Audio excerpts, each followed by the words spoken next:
Hello friends, स्वागत है आपका आपके अपने लीगल चैनल सोच पर प्रहार में। मैं हूं एडवोकेट सनी शर्मा और दोस्तों आज की इस वीडियो में 498 ए 125 सीआरपीसी डीवी एक्ट और जितने भी ऐसे मामले जो कि मैट्रिमोनियल के दौरान आपके ऊपर किए जाते हैं उन सबकी सच्चाई मैं आपको बताने वाला हूं कि किस तरह से आपको इसे डील करना है ताकि आप स्मूथली इससे बाहर आ जाएंगे। आपको किसी प्रकार की टेंशन नहीं होगी, आपके परिवार को किसी प्रकार की हैरेसमेंट नहीं होगी, आपको भी किसी प्रकार की हैरेसमेंट नहीं होगी। मुकदमे आप बहुत ही इजीली डील कर जाओगे। दोस्तों केवल समझना जरूरी है, बाकी कुछ भी नहीं है। तो आज मैं आपको एक एक करके हर एक मुकदमे के टेक्निकल पहलू बताने वाला हूं और मैं उम्मीद करता हूं इस वीडियो को जिसने भी पूरा देख लिया वो घबराएगा नहीं, डरेगा नहीं और अपने सारे के सारे मामलों को इतना इजीली डील कर लेगा क्योंकि उसके कॉन्सेप्ट बिल्कुल क्लियर होने वाले हैं। दोस्तों पहले मैं बात करूंगा आपकी एफआईआर की, यानी उस एफआईआर में आपके 498 ए 323 504 506 आईपीसी एंड 3,4 डीपी एक्ट लगा होता है सामान्यतः और बाकी कुछ मामलों में 377 354 313 जैसी धाराएं भी जुड़ जाती हैं। अब दोस्तों ऐसे मामले में हमें बहुत डर लगता है कि हमारी नौकरी ना चली जाए, हमारी समाज में बदनामी ना हो जाए, हमारे वर्क प्लेस पे बदनामी ना हो जाए, हम बाहर ना जा पाए, ऐसा ना हो जाए हमारा पासपोर्ट इंपाउंड हो जाए। बहुत सारी क्वेश्चंस और क्वेरीज हमारे मन में होती हैं। अब बात करते हैं धरातल की कि रियल फैक्ट क्या है। देखिए दोस्तों, जब भी आपके ऊपर 498 दर्ज होता है, यदि एक्चुअल में आपने कुछ गलत किया है और तब वो एफआईआर दर्ज हुई है तो डेफिनेटली फिर डरने की जरूरत है कि लड़की के पास कोई प्रूफ आपके खिलाफ है, वो उसको साबित कर देगी और कल को आपके लिए प्रॉब्लम हो जाएगी। लेकिन अगर आपने कुछ नहीं किया, लड़की के पास ऐसा कोई एविडेंस नहीं है, उसने केवल एक कहानी बनाई है, जैसे कि आप में से अधिकतर लोगों का कहना होता है कि सर मेरी एफआईआर में 99.99% सब कुछ झूठ है।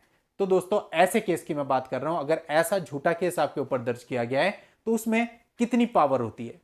कुछ भी पावर नहीं होती है, क्योंकि दोस्तों जो 377, 354 या 376 जैसी झूठी धाराएं होती हैं वो स्टार्टिंग में जांच के दौरान पुलिस के मार्फत ही हटा दी जाती हैं, क्योंकि लड़की उसके लिए कोई भी सबूत नहीं दे पाती है और वो धाराएं जनरली हट जाती है, मोस्ट ऑफ द केसेज में हट जाती है। बसता क्या है?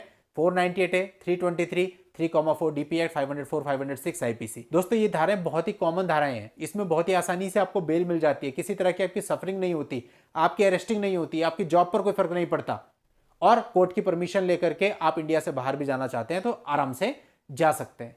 कुल मिलाकर अगर आपके ऊपर ये छोटी छोटी धाराएं लगी हैं तो आपको डरने की, घबराने की बिल्कुल आवश्यकता नहीं है। इसकी रेगुलर बेल लीजिए, सेम डे पे रेगुलर बेल हो जाती है। किसी प्रकार से आपको हाईकोर्ट में जाने की जरूरत नहीं है, किसी प्रकार से एंटीसिपेटरी में जाने की जरूरत नहीं है, अकॉर्डिंग टू माई ओपिनियन। बाकी आप अपने अकॉर्डिंग सोच सकते हैं, लेकिन मेरा जो मत है, अगर इस प्रकार की छोटी छोटी धाराएं हैं तो लोअर कोर्ट से आपको इजीली बेल मिल जाती है और उसके बाद आपका ट्रायल चलना शुरू हो जाता है। फिर आप ट्रायल को फेस कीजिए और ट्रायल को फेस करना कोई बहुत बड़ी मुश्किल बात तो है नहीं।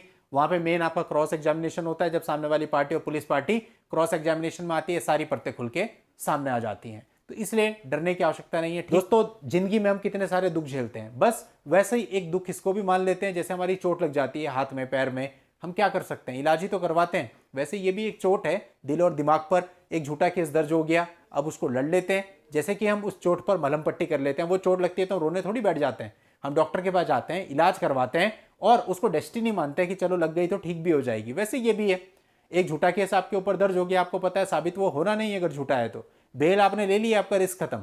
अब बस एक ट्रायल ही तो झेलना है भाई। 2 डेट में एक बार भी अगर आपको जाना पड़ता है तो साल में 3-4 बार आपको कोर्ट में ही तो जाना है। दोस्तों अगर हम अपना मेंटल पीस खो देंगे, मेंटल बैलेंस खो देंगे और परेशान होकर के हम कोर्ट में जाएंगे, परेशान होकर के हम केस को लड़ेंगे, तो जाहिर सी बात है हमारी समस्या 2 गुना 4 गुना और बढ़ जाएगी। और वहीं अगर हम ऐसा सोचते हैं कि कुछ नहीं, इस केस में कुछ है ही नहीं, बेल हमारी हो चुकी है, प्रेशर हमारे ऊपर है नहीं, आराम से जाएंगे जब जाना होगा और आखिरी में जीतना हमको ही है, ऐसी सोच के साथ, इस पॉजिटिविटी के साथ आप चलते हैं तो ऐसे छोटे छोटे मुकदमों से आपका कोई नुकसान नहीं होता, जो कि निराधार होते हैं, जो कि झूठे होते हैं। अब हम बात कर लेते हैं डीवी एक्ट की। दोस्तों डीवी एक्ट और 125 सीआरपीसी जनरली लड़की दोनों ही लगा देती है, लेकिन उसको मेंटेनेंस एक ही जगह पे मिलता है। अब दोस्तों अगर एक जगह पे मेंटेनेंस मिल रहा है तो दूसरा केस हो गया बिल्कुल बेकार।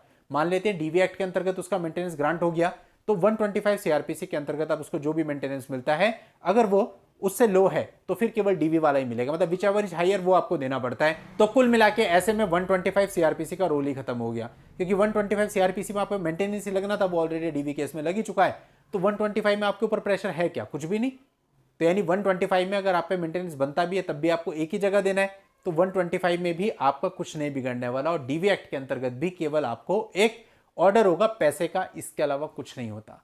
अब आपकी यानी टोटल सफरिंग जो है इस पूरे मैट्रिमोनियल विवादों के दौरान वो ये है कि आपके ऊपर एक मेंटेनेंस का ऑर्डर हो जाता है, जो अमाउंट आपको देना पड़ता है, और वो कई बार बहुत भारी हमें नजर आता है। केवल ये एक चीज है जिसको आपको डील करना है। और मैं कई बार आपको समझा चुका हूं कि यदि लड़की ने कुछ भी गलत आपके साथ किया है, कोई गलत इल्जाम लगाए, आपको समाज में बदनाम किया है, आपके माता पिता को गाली गलौज किया है, कोई मैसेज आपके पास ऐसा है, कोई ईमेल आपके पास ऐसी है, और भी दोस्तों कई सारी चीजें ऐसी हो सकती हैं जो आपके पास एज एविडेंस हो, तो आपको अपनी तरफ से एक्शन लेना चाहिए इस मेंटेनेंस ऑर्डर के बनने से पहले, ताकि चीजें यहां तक पहुंचे ही ना, ये नौबत आए ही ना।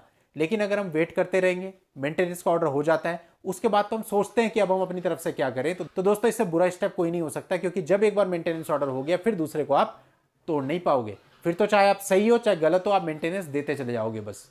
तो इसलिए 498 आसानी से डील हो जाता है, डीवी आसानी से डील हो जाता है। 125 का मतलब नहीं रहता अगर डीवी में आपका मेंटेनेंस बन गया है तो। यानी कुल मिला के आपके ऊपर जो सफरिंग है वो पैसे की है कि आपको पर मंथ पैसा देना है।